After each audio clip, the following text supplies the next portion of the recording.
Hey everyone, welcome to Going from Average to Expert, Creating a Successful Real Estate Niche. My name is Nikki Buckelew, and I'll be talking with you today on this topic a little bit by request, actually. I had several people ask me if this was something I could speak on, and happy to do it. This is a topic that I think is probably not talked about enough out there, to be honest with you, in the real estate circles. Having been in real estate since about 1991, I wished I'd understood the power of creating a real estate niche earlier in my career. It took me about 10 years to figure it out, and so I've been doing it ever since. But I have a lot of agents that I've talked to that once they've started a specialty of some sort, they go, oh my gosh, I should have done this years ago. And so this may be for those of you out there that are newer to the business or who have been working methodically in the regular real estate world for a while. I would love to introduce you to this topic. So again, I am founder of the Seniors Real Estate Institute along with my husband, Chris. And we've been coaching and training individuals now for about the past 10 years or so, both in real estate and in aging services, as well as NLP, neuro-linguistic programming, that is. And so let's go ahead and dive into the content. That's enough about me. All right, so today's conversation, here's what we're going to talk about. The benefits of defining a real estate niche. Defining it, actually looking at it and saying, okay, this is what I want to do. This is how I'm gonna proceed. The strategies then for creating that specialty. So what do you do once you know this is the specialty that you want to create? And identifying relationships out there that would help you to increase your leads through working a niche. And then lastly, how to add ongoing value to your tribe. So let's go here to the first part of this conversation.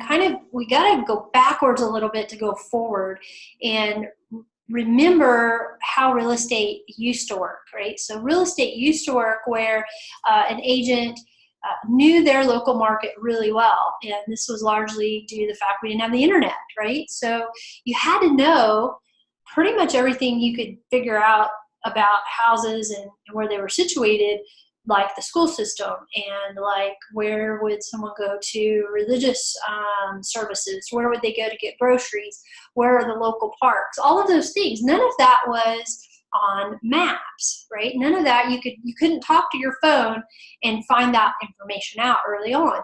So real estate agents were the keepers of that information. We were the experts. We were the go-to people for all things. I mean, we were so well connected, and this was, early 90s is when I got into the business. And I remember my broker saying, you need to just drive around, stop and talk to people, get to know the community, get to know everything you can possibly know. And by the way, also you need to know how to write contracts and negotiate and sell houses. So it was like you were immersed into needing to know more than just real estate, right? People wanted information, and you were the source of that information as a real estate agent. So creating a niche specialty was convenient because you didn't need to know everything about everything. Like I started out in a little small area outside of Yukon, Oklahoma, and I knew there was about a 10-mile area that I knew everything about those houses. I knew when they were coming on the market. I knew how much they had sold for. I had numbers memorized amazingly because I'm not a numbers person. But it was because in order to help buyers and sellers for that matter, I needed to know that. So it was a convenient thing to create a niche within a small, narrow market because you could learn everything about that. You couldn't learn everything about everything like you can now with the internet. So here's the internet age, right? And agents are now spread really thin. People are driving all over the state to list and sell property. People are going online to look up school systems in areas they've never even heard of. So there is definitely a generalization that's happened. Like no one is an expert in one thing anymore. It's kind of like we're expected to be experts in everything. But it doesn't have to be that way. So that's why we're talking about creating a narrow niche today. The reason people don't do it, let me just kind of point out sometimes, is that I've talked to agents and I said, why don't you narrow your market to a specific demographic or specific neighborhood or even type of property? And they'll say, oh no, I'll list any house anywhere for anybody. And really what they're doing is they're chasing dollars, right? Any sale they can get, they're going to take it, even if they're not really equipped for it. I've had people go way outside their scope of knowledge to list a home or land or commercial business. And really, it's a question of, just because you can doesn't mean that you should sometimes. And so are you really ethically able to represent that client in such a way that it's to their advantage? And just because you can earn a commission doesn't necessarily mean that's the right thing for the client. That's one thing. The other thing is that the consumer already, well, let's talk about this because we have a slide on it. So the consumer already thinks that we are generalists, right? The typical realtor is kind of the way I look at it. We're average, we're mediocre, we're unimportant. We're just functionaries, right? We're just doing paperwork, shuffling paper. There's nothing special about us, and we're very interchangeable. The word commodity comes to mind, right? So if someone knows 10 real estate agents, they'll call one on a Saturday, and if they're not available to show them that house a mile or an hour or 3 hours away, they'll call another agent, another agent, another agent, until they find the one that will do it. Not that they'll do it best, but that they'll just do it. And so what happens is we've kind of removed ourselves from being that specialist, the person that people will wait to talk to because you're so good at what you do and you know your stuff. So how do you get back to being the center and being an authority in your market? We're going to talk about that. But first, let's talk about the 5 reasons why you should, if those that I just gave you weren't enough. I believe, and it's been shown, that there are 5 things that are going to be beneficial to you when you specialize. 1, you'll make more money. And let's say you don't make any more commissions than you make now, but think how much less you will spend making that same income. Because you won't be focusing your attention on 5,000 different things. You'll be very, very narrowly focused. I will contend you will make more money that way, just from experience. Create better conversations. Better conversations. There's 2 things that people struggle with in real estate: who to talk to, who to call, and what to say when you call them. And when you have a specialty, when you have a niche that you are passionate about, you have to be passionate about it or you don't want to talk about it, but there are plenty of people to talk to and there are plenty of things to have conversations about because you're talking with people who share common interests or share common goals. So you're going to have better conversations for sure. Another reason is you're going to attract a tribe of raving fans. So one person tells another person who tells another person who tells another person how good you are at your job. So again, this plays out a lot in religious organizations, in clubs, in any kind of group. What happens is when someone gets a foothold there, the word spreads and they definitely get more business from that particular group.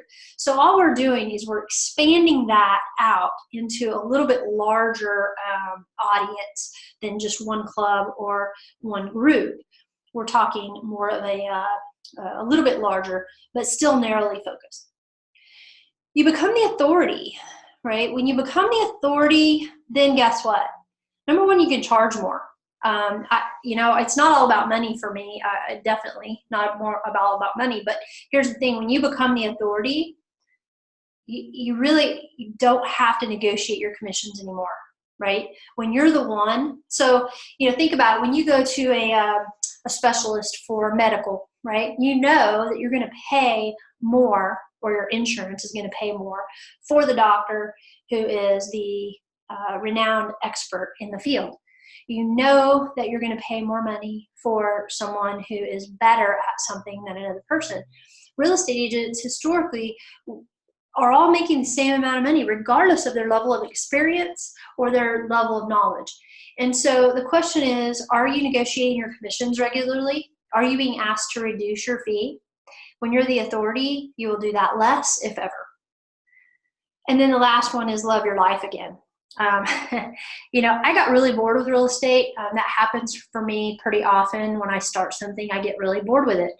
And when I started specializing in helping older adults, particularly those who were downsizing, I got really excited. I got really passionate. I even went back and got my doctorate because, you know what? This is something I look forward to not only doing as a career, but I look forward to learning more about it. It's interesting to me, right? So life is fun when life is interesting, isn't it? It's also fun. Life is fun when you're making money. It's also, for most of us, it's fun when you're purposeful. It's fun when you know why you're getting up in the morning. And if you're like me, it's when you're serving people at a high level, then guess what? Life is fun again. So love your life again. That would be the fifth reason. So how do you find the right niche? I would say that there are 3 ways, and contrary to my slide that says strategies 1, 2, and 4, that really is 3. I would say we didn't just, you know, pretend there were 4 and hide the third one. There's actually 3 there. So the first strategy for finding your niche is it zings with you, right? You get excited about thinking about it. You want to go out and learn. You want to go out and drive around and look at properties that fall under your specialty. You get really thrilled when you see an article or you're called to be an expert in an article. That one is by far, I think, the one that, you know, if you can't get excited about it, it doesn't zing with you, then it probably isn't the right one. The second strategy would be it may come to you naturally. I know for me, I ended up working with a lot of older adults very naturally. You know, I had a bachelor's in gerontology, and so it also was exciting to me. But when I will tell you, when I first started working with seniors, I said to myself, I'm going to work with seniors. And that was a very broad term, right? Seniors range in age from, some people say 50 to upwards of 100. If you wanted to be conservative, you say 65 to 100. But that's still a huge range. And there's lots of circumstances within that range. And so what I found is that my niche is actually very narrow even still, and it's more of the downsizing senior. Couples and singles who are moving out of a big house into a smaller house or to a senior community. That's kind of our thing. And it came to us naturally, and then we say, gosh, if it's coming to us naturally, what would happen if we were intentional? And then the third strategy is you're already an expert. You already know this market. Let's say you already know about golf and you know every golf course in town, or you know about all the water in town because of the previous career you had. So you're very familiar with all of the lakes or coastal property. Whatever it is, it's got to be a good fit for you. It can't just be simply because of things that, you know, I'll come back to this slide, but I will tell you these are the reasons not to choose it. These are the reasons to rethink a niche if you have already started one or if you're thinking about creating one. If it's only about money, it probably won't work. It might work in the short term, but in the long term it won't, especially if it's about people.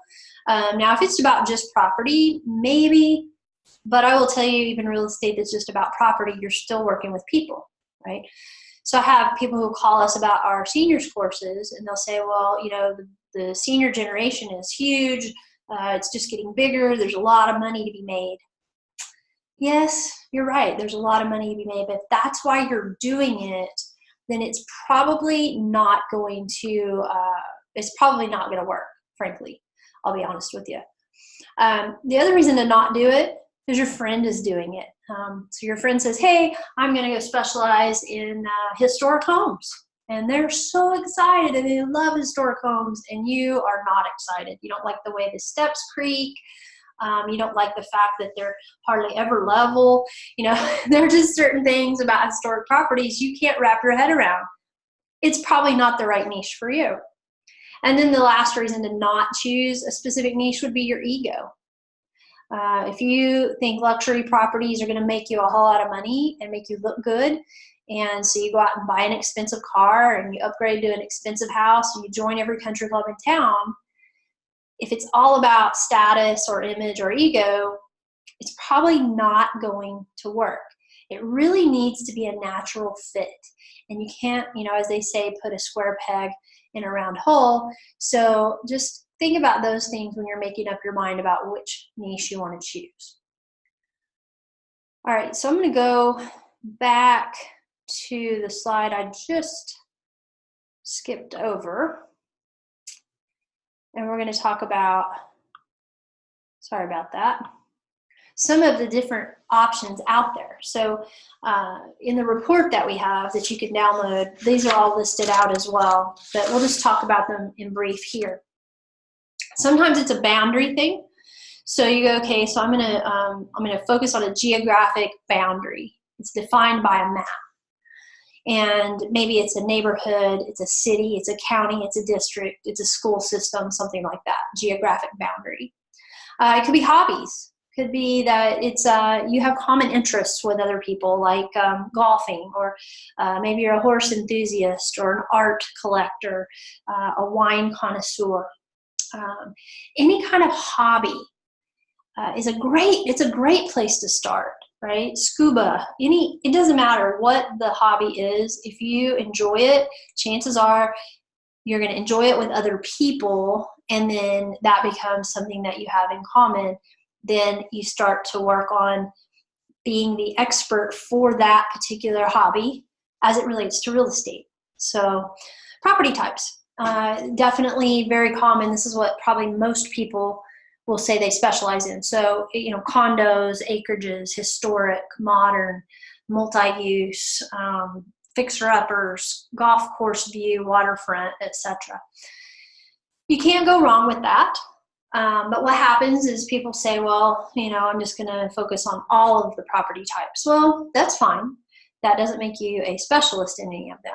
Doesn't mean that you have to exclude any of them either. So you can be a condo expert and still sell properties to people who are buying condos, for people who are buying condos. So they buy a condo, you sell their single family home on an acreage. No problem.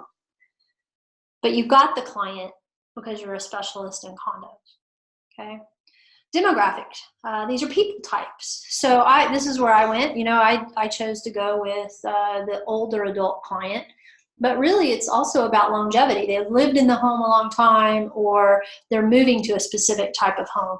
So you could say it's property type, but you could also say demographics. So we kind of cater to the retiree or the longtime homeowner. Okay. Then we've got lifestyle. Well, let me back up. Demographics. So let me just give you a few suggestions there. So first-time home buyers, newlyweds, people who are not English-speaking, people who are investors, maybe they're international clients. So people types. Then you got lifestyle. Lifestyle, it kind of overlaps with hobbies somewhat, but it doesn't have to, but it's the big picture experience. So these are people, let's say, that really want to live in a resort, or they want to live on a golf course, but they don't golf. So it's more about the lifestyle than it is the hobby. So this could be luxury, this could be beachfront, could be second home, that kind of thing. Okay. All right. Now, obviously, I didn't list all of them. There are too many to list. You just got to think them through. All right. So there are some categories that you have to drill down even more. So they're even just saying seniors, like I said earlier, is too big. It's too broad.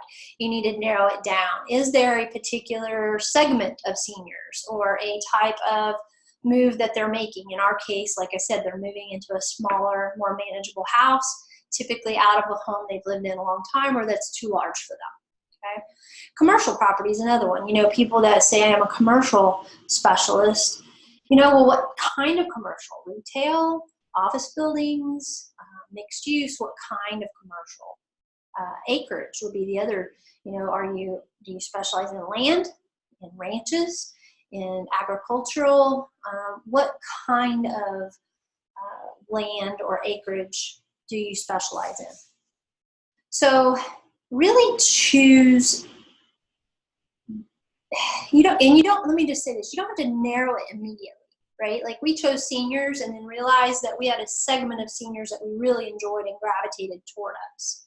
So you could choose land, you go out and you do all the work to figure out what you really like about this. And you're probably going to gravitate toward a particular segment or type following your research. So we've already gone over that slide. So let's talk about whether or not, the niche fits. Like let's say, okay, well, what does it make sense? And there has to be a market for that kind of property or that niche, right? There's got to be, it actually has to, like I couldn't specialize in oceanfront property because I don't have a license for oceanfront. Well, I actually do in Florida, but I don't live there. So here in Oklahoma City, it wouldn't make sense to specialize in oceanfront property, but waterfront for sure. If you live in an area that is urban, then it probably doesn't make sense to do acreage, but it would make sense to do condos or multi-use or multi-family buildings. Is there a long-term opportunity? Is this a trend, or is this going to be here for a while? A good example of that is short sales and distressed properties and REOs. When the market shifted, we had a period of time where that was a great specialty for a lot of people. But then when it began to shift back, those people found themselves out of business and they didn't know where to go next to get their leads. So if you are planning on a short-term kind of trendy type niche, then that's fine, but just have a game plan for when that begins to shift again. The long-term opportunity, obviously for seniors, I'm looking at probably a good 20 years is probably, reasonable, 20, 30 years. After that, who knows? But by then, guess what? I'm also planning to move on and do something different at that point. So the next one is, what is your competition, or who is your competition? And so if you're thinking about a school system or a neighborhood or a farm area, for instance, you might ask yourself, am I going to be able to outperform or outmarket this person or organization that already has a foothold there? And chances are you can over time, right, if you persist, but are you willing to do that? So just ask yourself, what is the competition for me in that market? Will you nurture it over time? That's the other big one, because I will tell you that building a specialty doesn't happen overnight. It does take time. We're in our 4th year right now of being back in the market where we used to be. We originally sold our business after about 5 years, 120 or so transactions a year, and it was a marketable, saleable business. Well, so then we're rebuilding it again, and we're in our 4th year, and guess what? It again is beginning. We're starting to see the tipping point again, where the authority status is beginning to be more natural. It's not, we don't have to work at it quite as hard, okay? But you have to want to and be able to nurture it over time. All right. So how do we do this? So you pick your niche and you say, okay, this is the one I'm going to focus on. I've honed in on it, no matter what it is. You've got to gather information, right? You've got to know your stuff. So I tell people in our courses, one of the first things we do is we tell people, do your internet research first. And then from there, you go out and talk to real people and interview real people and gain as much information as you can about that niche. So if you're in a school system, you better know everything about every school in that school system. You better know about the board. You better have some knowledge about what their future plans are, a little bit about the history. You need to speak intelligently about that school system, right? So that's true for any niche that you choose. You need to be able to speak intelligently and be informed about that particular audience that you'll be speaking to, okay? So you want to then, once you've gathered all the information you can, you're also at that same time, it's not a separate thing, you're adding value to others. And the best part about that is while you're doing all this research, you have an opportunity to share it with others. And you can share it on social media. You can share it through conversations. You can share it through emails. You can share it over lunch. You can share it in educational seminars like we do.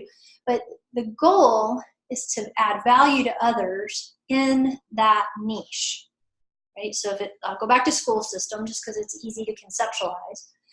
But if you're going to specialize in a school system, wouldn't it make sense to add value to the teachers there and the administrators there and the parents of the students there and also, well, the students? So, maybe you sponsor something. Maybe you come to all the events. Maybe you put together a cheering committee for all their sports. I don't know.